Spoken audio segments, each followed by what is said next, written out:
Hello and welcome to Global Eye. Indo-China tension along the line of actual control have been on for close to a month now. There have been conciliatory statements by both India and China. China has said that the situation at the border is stable and controllable overall. India has said it is talking to China to peacefully resolve the current dispute. At the same time, the United States is keeping a close eye on the Indo-China border tensions. President Donald Trump has not once but twice offered to mediate. Trump claims that he spoke to Prime Minister Modi, who is angry over what's happening with China. China has formally rejected any offer of mediation, saying there is no need for a third-party intervention.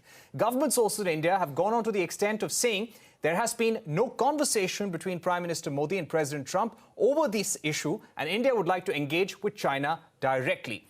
On the ground, at the line of actual control, Indian and Chinese troops remain on a state of alert, and there is considerable deployment at the Galwan region, Pangong Tso, Hot Springs and Demchok, according to sources. Let's first listen in to what Donald Trump had to say. They have a big conflict going with India and China. Two countries with 1.4 billion people, two countries with very powerful militaries. And India's not happy, and probably China's not happy. But I can tell you, I did speak to Prime Minister Modi. He's not in a good mood about what's going on with China.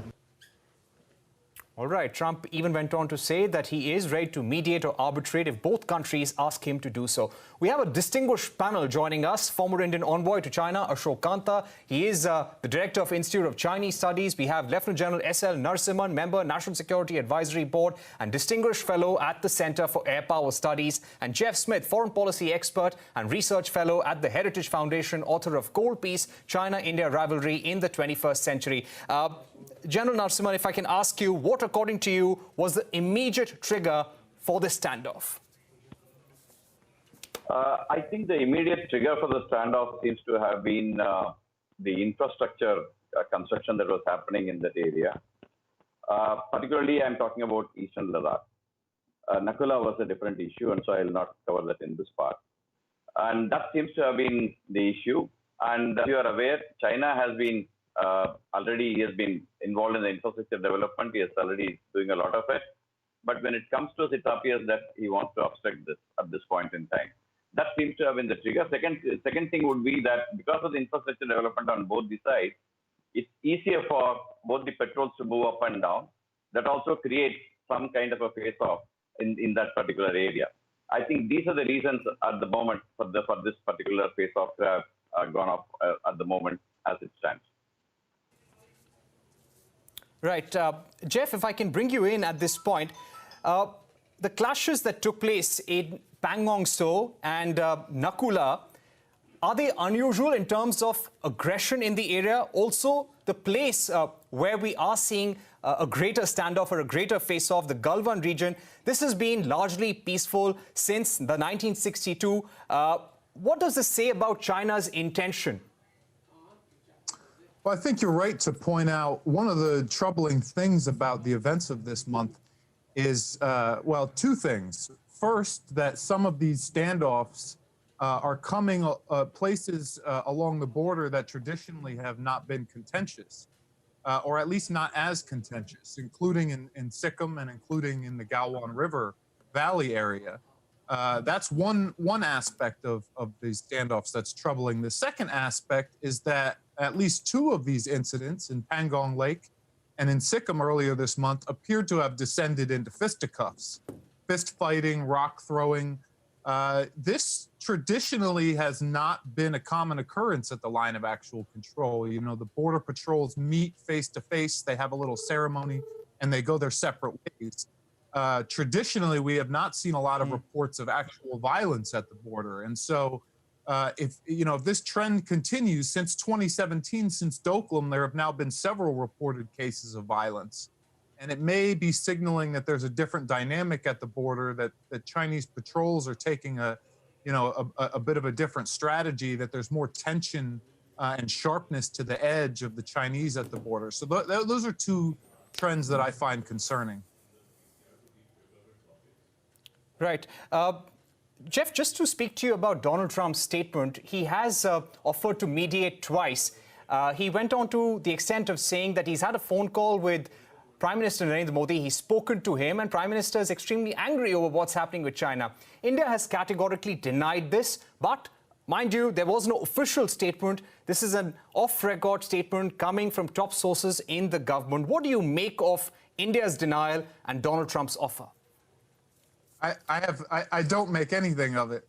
You know, I try to wade into politics as little as possible, and I frankly have no direct insight into the president's phone call schedule with Prime Minister Modi, or frankly what he wants to tweet about today. I think the bigger issue is the offer of mediation, and as you note, he did that twice in recent history with Kashmir, and you know, I don't see anything particularly offensive about the U.S. offering to mediate in this case. I just think past history and, you know, the current dispositions of India and China suggest that there's little interest on either side to take the president up on that offer. So I suspect this will be a blip on the radar, and we'll be past it soon. Right. General Narasimhan, if I can get you in and speak to you about the unusual nature of the transgression this time. Yes, there has been a 68% increase in transgressions at the LAC over the last few years. To what extent have Chinese forces transgressed into Indian territory this time around? Before I answer that question, the previous question we asked Jeff on the pattern of this transgression, the face-off that is taking place. It will be incorrect to say that such incidents have not taken. And they agree that it's a thing that has come off late. But as far as Galwan is concerned, little north of it, 2013, we had a face-off in the area of Depsang-Bal. So this is something that has been going on. The areas in Panchungso as well as this area of Galwan River plus north of it has been under contention for some time at this point in time. So that is one thing. Second thing is, as far as the violence is concerned, you found in 2017 when Dokulam incident was happening, in Panchungso itself, you had another incident of stone pelting, pushing, pulling, etc., etc. So there has been a precedent that also as far as this is concerned. So therefore, there have been precedences, but what is different this time is the numbers are a little higher and the aggressiveness was more. So this is something, these 2 points I have been saying in many of the forums, and I mean even now. The second thing that you're talking about as far as the transgression is concerned, I mean the face-off that has happened and the transgression is concerned, I would like to tell that on our side of the LAC, there has been no transgressions from the Chinese side. So that is something. In the last few days, and the state government was in favor of that. So they've got a green signal now. So all of those will be open in the state. There is no doubt about that. Now, the concern majorly for Karnataka at this point of time is interstate travel, because the huge spike in cases that we've seen in Karnataka in the last 2 weeks has been mostly from those who have recently traveled from other states, majority of them from Maharashtra, which led to the state government placing restrictions on people coming from high-risk states, including Maharashtra, Rajasthan, Tamil Nadu, Madhya Pradesh as well. So, in fact, even going on to say that flights from these states to flights from these cities too must be reduced. Rail and road transport from these places too restricted at this point of time. So that is one major concern that the state has at this point of time. So even as the MHA says that interstate movement without passes will be allowed, the state government is likely to take a decision in that matter with regards to how the state is dealing with it, because quarantine facilities here as well is not sufficient at this point of time, and the state government has a stringent policy of a 7-day mandatory institutional quarantine for those coming from high-risk states. So with the number of people increasing, the quarantine facilities here too is being suffocated. So that is one decision that we'll have to wait and see. But as far as phase 1 of reopening goes, state government is in line with that MHA order. Okay, let me go back to Arunima. Arunima, yes, please go ahead. Yes, so we were talking, Maria, about what is it that the government is doing for people who are still vulnerable. So I've just located that section. It says movement by passenger trains and Shramik special trains, domestic passenger, air travel, movement of Indian national, etc. All of that is now unrestricted. So I think we were seeing in lockdown 4 also, how regulated way Shramik trains were being allowed, domestic air travel was being allowed. Now the MHA guideline makes it clear that they will be unrestricted now. It also says that no state or union territory shall stop the movement of any type of goods or cargo for cross-border state. It says persons above 65 years of age and those with comorbidities, also children under 10 years, they are still advised to stay at home. So those are the steps that have been mentioned here as far as taking care of those who are vulnerable is concerned. So, you know, this was one criticism coming the government's way, that the numbers are constantly going up. We are almost, we've crossed 1.5 lakh, we've gone much beyond that, inching towards 2 lakh figure, and the government is opening up. So the government in this Unlock 1 guideline has also taken care to mention what should be done for those who are vulnerable, what steps they should take, and also Arogya Setu. It's not compulsory. Government has advised that Arogya Setu app be downloaded to control the spread of coronavirus in the country. And Anima, again, before I bring in the guests, point 9, it says state and union territory governments shall not dilute these guidelines issued under the Disaster Management Act 2005 in any manner, and that all district magistrates shall strictly enforce the above measures. So this is what the MHA guidelines is saying, and the states will be issuing separate guidelines. So aren't these, how are we going to read this separately? So I don't see there's a contradiction there. If you see in the rest of the order, there have been dates given there for phase 1, for example, temples, hospitality sector. There's a date given there of June 8th. For phase 2, there's again a date given of July there. So what this guideline is saying is that you follow that timeline, and also the bit that I just read out to you, Shramik passengers, domestic air travelers, what should be done for those who are 65 and above, what should be done for children. So these guidelines have been mentioned there. So I think this point that you just read out, point number 9, is only asking people to ensure this happens. And most importantly, the section on containment, that has been categorically mentioned here. And I want to point out that Lockdown 4 also mentioned containment zones. Lockdown 4 also saw a lot of restrictions getting lifted. And then Home Secretary wrote to the states saying you are not following the lockdown guidelines, the containment zones are not being sealed properly. So you will have to see this 9th point in that context, that yes, we have given you the freedom to decide, but there are still a lot of things that are restricted, especially in the containment zones. If we have to win this fight against coronavirus, then we have to ensure that these guidelines specifically for the containment zones are enforced 100%, so that along with economic activity, we can also give a boost to the fight against COVID-19. But what about the various colors of the zones, red, green, that was there? And there are also buffer zones that is being talked about in this particular guideline, that the state union territories may also identify buffer zones outside the containment zones where new cases are more likely to occur. Within the buffer zones, restrictions as considered necessary may be put in place by the district authorities.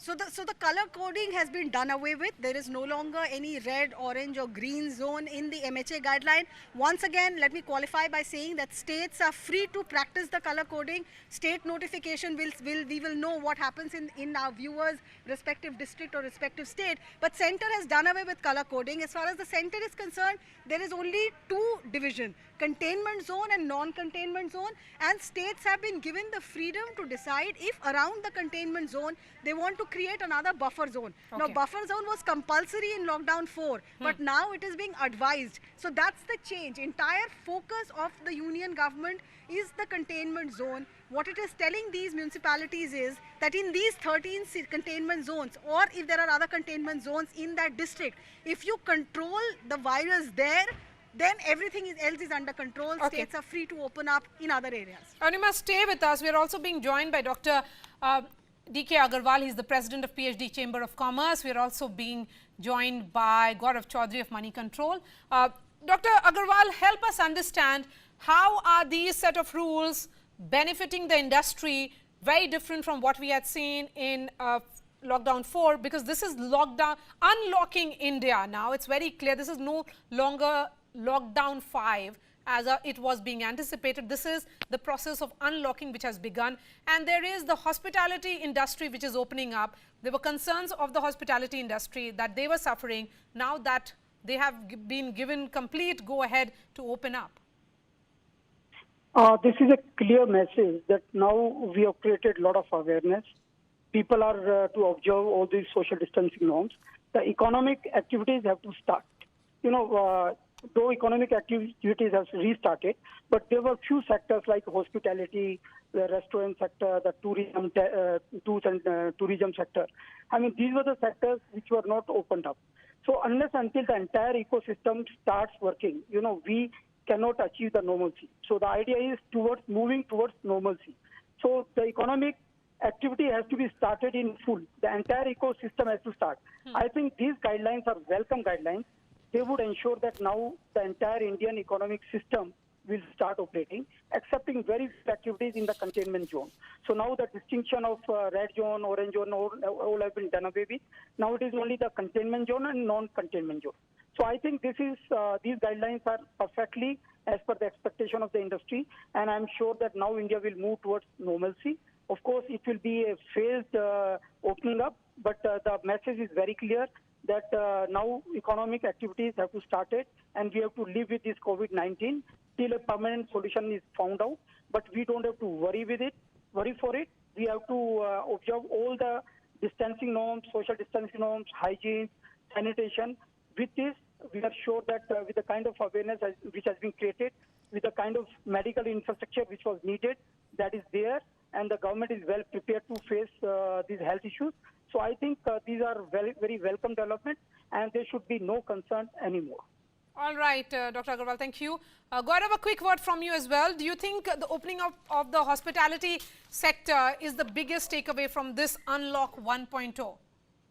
Yeah, there are lots of takeaways. In fact, there's a big shift in the approach of the government. One, the change in nomenclature itself is a big shift from a negative nomenclature, because lockdown fatigue had set in.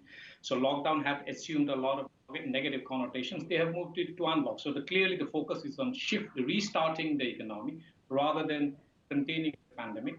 And please remember one thing. There's a detail here which is very significant. The hospitality sector, for instance, or restaurants or shopping malls can actually open from the 8th of June. So there are two things that the government has done here by announcing the date of 8th of June. One, government believes that things will get better in terms of containing the pandemic in the next 1 week or so. And then it has given these industries, which have been forced shut down for the last almost 3 months, enough time to plan. And see how it goes and to prepare for this. But this is going to be a big test of discipline for citizens. Yes. It is up to the onus is entirely up to the citizens now to ensure that this unlocking actually does not lead to a big spike, because it is eventually up to how people behave. Yes. So far as social distancing and other norms are concerned. Yes. And also, please remember, while interstate movement of goods and services and people have been allowed without any restrictions, there is one little detail here which empowers essentially the district magistrate of a particular district to prevent people from entering from other states, depending on the assessment of the existing conditions, local conditions. So it doesn't really say, whether from Monday or whether from 8th of June onwards, movement of people from Noida to Delhi or Delhi to Gurgaon will actually start, because that depends on the district magistrate of Noida, Ghaziabad, and Gurugram. Okay. On local conditions. Gaurav, Arunima has more details. I'm going straight to the Ministry of Home Affairs, where Arunima is standing by. Arunima, go ahead. Yes, so the other thing that I just noticed is that, the cap that had been put on how many employees could go into each office, that has been completely lifted. So from tomorrow in non-containment zones, 100% staff strength can be seen in all government offices. I think Mamata Banerjee had already announced it for the state of West Bengal. Now it looks like some indication was given to the states that this will happen. So expect the traffic to be back in full force if your state allows. That's the key point that we must keep underlining. Yes. Center has withdrawn restrictions, but that does not mean that this will be replicated 100% by your state. Just wait to see the state notification. If the state replicates the central notification, then it could mean everything is opening up, 100% employees and staff strength in offices, and all other restrictions also lifted. I remember that point, the 7 that you're talking about, that is an extra one, right? In which it says will be followed in offices, workplaces, shops, staggering of work of business hours. Does it mean that it's about deciding in which shift these employees will be coming, or will it be about everybody being present in those 8-9 hours during the day? See, again, as far as the earlier guidelines were concerned, they had specified that how you should stagger your shifts, how work hours should change, but this guideline doesn't mention anything. So as far as center is concerned, I think it's back to normal, how it was before March when we were going to offices in our normal sense. But again, we'll have to wait and see what the state government says. There is a possibility state governments might still want to continue with the other practice. In West Bengal, I know she has already announced, Mamata Banerjee has already announced, but in other states, we'll have to wait and see if it can be back to how the situation was before lockdown 1. All right, Arunima, stay with us. We're slipping into a short break. This remains our top focus. Unlock 1.0 rules and guidelines have been issued by the Ministry of Home Affairs. There are a lot of changes. The hospitality sector is opening up. The places of religious worship and malls are opening up. But all that from 8th of June. But that is subject to the decision that will be taken also by the respective states. That and much more when we return. So stay with us.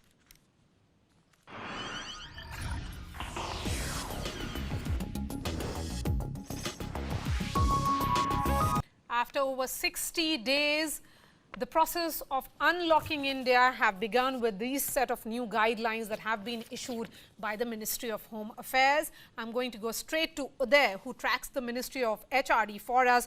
Uday, the processes that the Ministry of HRD is looking at, what about the UGC and the CBSE? Are they ready to conduct exams? What will there be? What will the set of guidelines that they will be issuing, and how soon is it likely to be?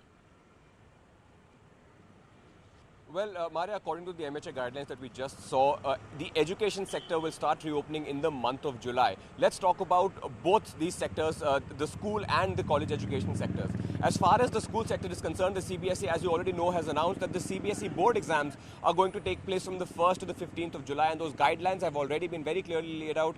There are very strict measures going to be in place. Every candidate will have to bring his or her own hand sanitizer. They will have to get their own masks to examination centers. Physical distancing norms will have to be adhered to, and all those guidelines, all those details have been put out along with the date sheet, which we, of course, at CNN News 18 have already given to our viewers, has broken that story. As far as college education is concerned, we had already reported that the UGC has said that the month of June will be deemed as summer vacation. Traditionally, summer vacation used to start in the month of May. This time around, it is the month of June, which where the entire month will be treated as summer vacations. In the month of July, university exams will start taking place. Now, there is a lot of controversial ideas that are being, mooted with regard to how these exams will be conducted, most notably in Delhi University, which wants to have those online exams. Students from underprivileged backgrounds are saying, look, that's not going to be possible for a lot of regions where there is no access to the internet. Yes. It is by the mid of the month of August that the results will be out, and by the first week of September, how we much can of a expect setback will it college be sessions to to start. semester That systems? is the plan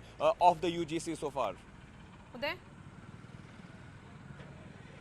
The sessions, they get delayed by how many months? Mari, could you repeat the question, please? I'm saying the sessions got delayed by how many months? If these changes will be implemented, the exams will be held in the month of August. Well, typically, a university session, especially in a place like Delhi University, would begin sometime around the last week of July. That, of course, does not seem a likely scenario, because in a lot of universities, those exams for the previous academic session have not been held. So the first priority is going to be to hold those exams, just as the CBSE board exams are going to be held in July. Okay. University exams are also going to be held in the month of July. Okay. Mid-August is when results will be out. So I would say about 2 to 3 months delay is expected. The calendar of the UGC says that the first week of September is when college university sessions will start. August is when the admission process will start for the incoming batches who have just finished school and are now entering university. Uday, since you are at Delhi-Noida border, show it to our viewers what exactly is happening there. Has there been an increase in the traffic? Well, at this point in time, Mara, let me show you the kind of traffic that we have here. It's pretty smooth sailing at this border, but a little while earlier in the day, there was a massive serpentine queue of vehicles that we had seen accumulate at the Delhi-Noida border. We'd seen similar scenes in the morning when we were at the Delhi-Gurugram border. Of course, not as chaotic as we saw yesterday because a lot of the processes have been streamlined. But those police personnel that you see there, they are stopping each and every vehicle. They're checking for papers. The essential service vehicles are being allowed to go through unhindered, but anybody else who wants to go through will have to show their papers, their e-pass. On the other end of the spectrum, now that of course is the Delhi side of the border. On the other end of the spectrum is the UP side of the border, where traffic is moving completely freely. So if you are in Noida and you want to get to Delhi, it's fairly smooth sailing. But if you want to get back to Noida from Delhi, it's going to be a little difficult. You'll have to get an e-pass until, of course, the 8th of June, when those restrictions are also likely to be lifted. Back to you, All Mara. right. Thank you so much for joining us, Uday.